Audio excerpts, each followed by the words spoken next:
Hello students, इस समय हम लोग डिसीज़न के बारे में पढ़ रहे हैं फाइनेंशियल मैनेजमेंट के। और मैंने 2 डिसीज़न आपके पास बहुत सरल शब्दों में भेज दिया है वीडियो बना करके, जिसमें पहला था कैपिटल बजटिंग यानी इन्वेस्टमेंट डिसीजन, दूसरा था फाइनेंसिंग डिसीजन, फाइनेंशियल नहीं फाइनेंसिंग डिसीजन। आज तीसरा और अंतिम डिसीजन हम आपको वीडियो के माध्यम से बना करके भेज रहे हैं और बहुत अच्छे ढंग से, जैसा मैं बार बार कहता हूं, बहुत ही सरल शब्दों में ये सब मेरे वीडियो रहते हैं। और ये भी पूरी कोशिश मेरी है कि बहुत ही सरल शब्दों में और बहुत ही छोटे से वीडियो में करीब पूरा का पूरा कॉन्सेप्ट हम आपके पास बना करके भेज दें। तो आज तीसरा और अंतिम डिसीजन यहां पर हम आपके पास लाने वाले हैं और ये आपका है डिविडेंड डिसीजन। डिविडेंड डिसीजन फिर से हम आपको 1 मिनट सेकंड के लिए थोड़ा सा बैक ले चलते हैं। जितने भी बड़ी बड़ी कंपनियां हैं जिसको कि हम लोग पब्लिक कंपनी कहते हैं, और जैसा मैंने अपने बहुत पहले वीडियो में बना करके भेजा है कि पब्लिक कंपनी में पूरी की पूरी जो कैपिटल होती है वो शेयर के माध्यम से लगी होती है। 2 तरह का शेयर मैं कई बार बता चुका हूं, प्रेफरेंशियल शेयर और आपका इक्विटी शेयर। या प्रेफरेंशियल शेयर के माध्यम से या इक्विटी शेयर के माध्यम से या दोनों शेयरों के माध्यम से। तो जो भी उनकी कैपिटल होती है, पूंजी होती है कंपनी की, पब्लिक कंपनी की, वो पूरी की पूरी शेयर के माध्यम से ही लगती है।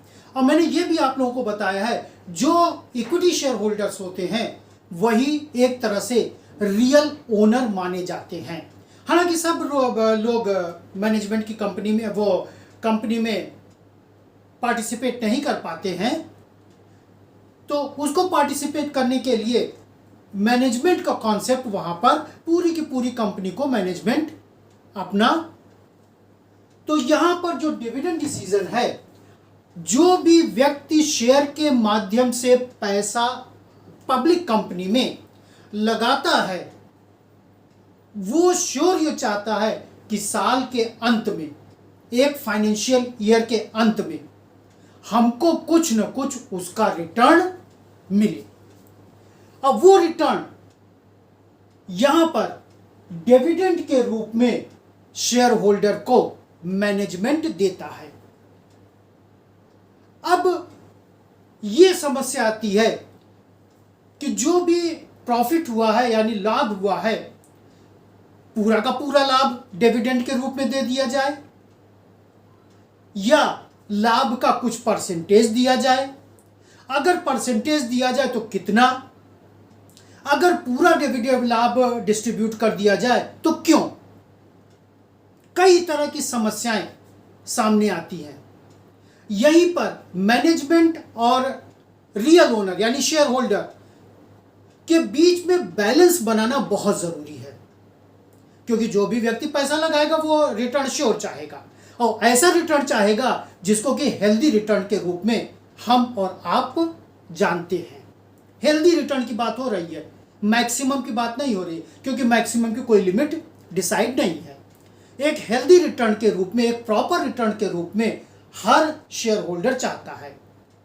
यहीं पर फाइनेंशियल मैनेजमेंट का बहुत बड़ा रोल होता है कि दोनों के बीच में यानी मैनेजमेंट और रियल ओनर के बीच में कैसे हम सामंजस्य बैठाएं जिससे कि रियल ओनर भी सेटिस्फाइड हो जाए कि मुझको जो भी रिटर्न मिल रहा है डिविडेंड के रूप में, अभी मैं और किसी की बात नहीं कर रहा हूं, डिविडेंड यानी लाभांश के रूप में, डिविडेंड के रूप में जो हमको रिटर्न मिल रहा है वो सही है और मैनेजमेंट ये वो सेटिस्फाई हो जाए कि हमको सिर्फ और सिर्फ डिविडेंड ही नहीं देना है, और भी स्टेप हमको देखना है जो उतना ही इंपॉर्टेंट है जितना कि डिविडेंड, उसको भी देख करके। यहीं पर फाइनेंशियल मैनेजमेंट दोनों के बीच में बहुत ही ज्यादा एडजस्टमेंट यानी सामंजस्य बैठा करके एक डिसीजन देता है। जैसा कि मैंने पहले ही बहुत कुछ लिख दिया स्टूडेंट, डिविडेंड डिसीजन को एक दूसरे नाम से भी जानते हैं, disposal of surplus decision. Surplus means profit नहीं, सरप्लस मींस होता है आधिक्य। सरप्लस मींस होता है आधिक्य। प्रॉफिट और सरप्लस में थोड़ा सा अंतर होता है, ये कभी हम आपको बता देंगे। डिस्पोजल ऑफ सरप्लस डिसीजन, जो भी सरप्लस हुआ है साल के अंत में यानी एक फाइनेंशियल ईयर के बाद, उसको कैसे डिस्पोज किया जाए, कैसे विभिन्न माध्यमों से, विभिन्न तरीकों से और हर जगह प्रॉपर तरीके से एडजस्ट किया जाए, इसीलिए इसको डिस्पोजल ऑफ सरप्लस डिसीजन के भी नाम से हम और आप जानते हैं। अब ये कॉन्सेप्ट आता है कि डिविडेंड डिस्ट्रीब्यूट करने से पहले यानी डिविडेंड डिक्लेयर करने से पहले मैनेजमेंट कौन कौन से पॉइंट को ऑब्जर्व करे, एनालाइज करे, स्टडी करे, जिससे कि रियल ओनर सेटिस्फाई हो जाए कि मेरा पैसा जो भी शेयर के माध्यम से कंपनी में लगा है वो सिर्फ अच्छी जगह ही नहीं लगा है, बल्कि हमको लॉन्ग टर्म तक प्रॉपर रिटर्न मिलता रहेगा। दो चीज ओनर चाहता है, एक हमारा पैसा जो भी हम शेयर के माध्यम से लगा रहे हैं वो प्रॉपर हो, राइट वे में हो, दूसरा उस पैसे पर हमको रिटर्न बराबर मिलता रहे। यही दो चीज वो चाहता है और समय समय पर उसमें ग्रोथ होती रहे, क्योंकि जो रियल ओनर होता है वो मैनेजमेंट में नहीं होता है। और ये भी मैंने आपको बताया है कि जितने भी शेयर होल्डर्स होते हैं वो हमारे देश के विभिन्न भागों में है, हो सकता है एब्रॉड भी हो। तो एब्रॉड वाला कैसे कर पाएगा? सपोज करिए आपकी कंपनी बॉम्बे में है, शेयर होल्डर आपका चेन्नई में बैठा हुआ है, केरला में बैठा हुआ है, अरुणाचल प्रदेश में बैठे हुए हैं, तो कैसे वो देख पाएंगे? उनको भी सेटिस्फाई करना पड़ेगा। तो यहां पर मैनेजमेंट करते क्या है, जितने भी मैनेजमेंट के लोग हैं, और मैनेजमेंट में ये तो आपको पता है बहुत ही एक्सपीरियंस्ड और बहुत ही सुलझे व्यक्ति मैनेजमेंट में बैठे होते हैं। तो ये जो मैनेजमेंट के लोग होते हैं वो करते क्या है, इतने, हालांकि बहुत ढेर सारे फैक्टर्स हैं लेकिन कुछ ही फैक्टर हम यहां पर लिखे हैं, इसके अलावा और भी हैं। फैक्टर्स अफेक्टिंग डिविडेंड डिसीजन, क्या क्या फैक्टर मैनेजमेंट कंसीडर करेगा? अमाउंट ऑफ अर्निंग, कि इस साल कितनी अर्निंग हुई है, यानी surplus. Income over expenditure is equal to surplus. Income में से एक्सपेंडिचर को आप माइनस कर दीजिए, जो भी आपकी इनकम है उसमें से जितने भी एक्सपेंडिचर हैं उसको आप माइनस कर दीजिए। माइनस करने के बाद जो भी अमाउंट आपकी बचेगी उसे ही सरप्लस कहते हैं। तो अमाउंट ऑफ अर्निंग, हमारी इस करंट ईयर की बात, करंट ईयर में अर्निंग कितनी है। दूसरा, स्टेबिलिटी ऑफ अर्निंग, सिर्फ करंट ईयर की ही नहीं, जैसे मैंने अभी आपको कहा कि मैनेजमेंट में चूंकि बहुत इंटेलिजेंट व्यक्ति बैठते हैं और बहुत ही एक्सपीरियंस्ड व्यक्ति बैठते हैं, इसलिए वो सिर्फ एक स्टेप पर कंसंट्रेट नहीं होंगे, करंट को देखना ही देखना है, लेकिन जो भी हमारी अर्निंग है यानी कंपनी की, उसकी स्टेबिलिटी कितनी है, लास्ट ईयर कितनी थी, बिफोर लास्ट ईयर कितनी थी, यानी प्रीवियस ईयर्स, करंट ईयर में कितनी है, और इस बेस पर एक्सपेक्टेड नेक्स्ट ईयर यानी फ्यूचर में क्या अर्निंग हो सकती है। नेक्स्ट आता है स्टेबिलिटी ऑफ डिविडेंड। ये बहुत ही इंपॉर्टेंट चीज है, हालांकि इंपॉर्टेंट तो सभी है। Stability of dividend, stability of dividend का मतलब है कि आज यानी करंट ईयर में जो आपने डिविडेंड शेयर होल्डर्स को दिया है, क्या इसको फ्यूचर में भी मेंटेन किया जा सकता है? क्योंकि जैसे मान लीजिए आज आपने 1 रुपए डिविडेंड दे दिया पर शेयर, 1 रुपए, नेक्स्ट ईयर अगर वो 1 रुपए से कम का आपने किया, सपोज करिए आपने 85 पैसे कर दिया, तो कंफर्म शेयर होल्डर के दिमाग में, शेयर होल्डर इतना एनालाइज नहीं करेंगे, शेयर होल्डर के दिमाग में आएगा कि कहीं ना कहीं कुछ गड़बड़ है। तो स्टेबिलिटी भी आपको डिविडेंड को देखनी पड़ेगी कि जितना प्रीवियस ईयर्स में हुआ था उसके कंपैरिजन में करंट ईयर कितना है, और करंट ईयर और प्रीवियस ईयर के बेस पर हम फ्यूचर में यानी नेक्स्ट ईयर डिविडेंड कैसे मेंटेन कर सकते हैं। नेक्स्ट आता है ग्रोथ अपॉर्चुनिटी। जैसा कि हम आप सब जानते हैं स्टूडेंट्स, हर बिजनेस ये चाहते हैं कि कम से कम एक स्टेप हम आगे चले नेक्स्ट ईयर, यानी ग्रोथ हो। जो भी बिजनेस ग्रोथ करते हैं, सब बिजनेस ग्रोथ करते हैं, उस ग्रोथ को करने के लिए एक बड़ी हैंडसम अमाउंट की जरूरत पड़ती है। क्या जो भी अमाउंट आएगी कहां से, बार बार तो हम कर नहीं सकते, उस अमाउंट का एक बहुत ही बड़ा हिस्सा सरप्लस से ही लिया जाता है, सरप्लस से ही इन्वेस्ट किया जाता है।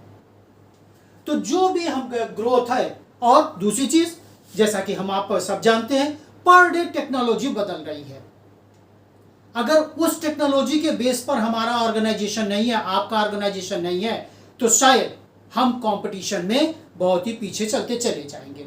तो उस टेक्नोलॉजी को अडॉप्ट करने के लिए भी हमको, आपको यानी कंपनी को, मैनेजमेंट को बहुत बड़ी अमाउंट में धनराशि चाहिए, अमाउंट चाहिए। नेक्स्ट आता है स्टूडेंट टैक्सेशन पॉलिसी। हमारे देश में सरकार की तरफ से बहुत ढेर सारे टैक्स लगते हैं। हालांकि अब तो बहुत टैक्सों को मिलाकर के एक टैक्स जीएसटी कर दिया गया, लेकिन इसके अलावा भी बहुत ढेर सारे टैक्सेस हैं। वो गवर्नमेंट की टैक्स पॉलिसी क्या है, इसकी भी स्टडी मैनेजमेंट बहुत ही डीप में करते हैं, क्योंकि अगर टैक्स पॉलिसी मैनेजमेंट ने कायदे से एनालाइज नहीं किया है तो हो सकता है गलत भी हो सकता है।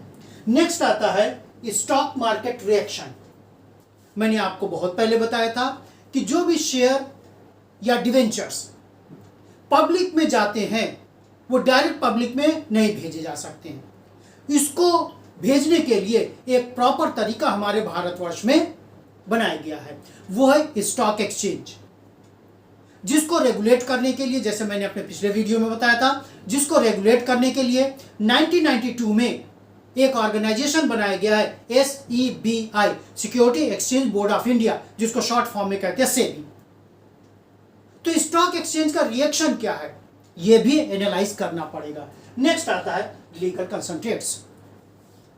जो भी स्टेप मैनेजमेंट ले रहे हैं उसकी लीगलिटी क्या है, और बड़े बड़े ऑर्गेनाइजेशन में आप जाकर के देखिएगा, एक लीगल सेल होता है या लीगल एक्सपर्ट की अपॉइंटमेंट कर लिया जाता है कि वो हर स्टेप पर इस स्टेप का लीगल क्या एस्पेक्ट है वो पूरा का पूरा कंपनी को बताते चलेंगे।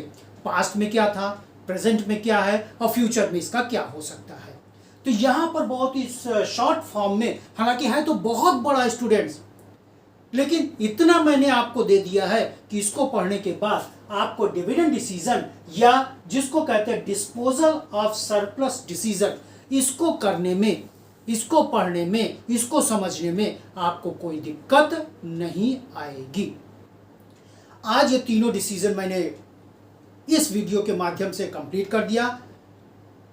ये आपका कैपिटल बस्टिंग डिसीजन यानी इन्वेस्टमेंट डिसीजन, फाइनेंसिंग डिसीजन, और आज आपका डिविडेंड डिसीजन। तो यहां पर जाते जाते आज एक बार मैं फिर कह रहा हूं कि जितने लोग हमारे वीडियो को देख रहे हैं, प्लीज वो सिर्फ अपने पास तक मत रखिएगा, क्योंकि नॉलेज जितना आप स्प्रेड करेंगे उसका कई गुना आपके पास आएगा। दूसरा, ये मेरी आप लोगों से निवेदन है कि जितने लोग अभी वीडियो देख रहे हैं, अगर आप लोगों ने सब्सक्राइब कर दिया है तब तो बहुत अच्छी बात है, धन्यवाद आपको।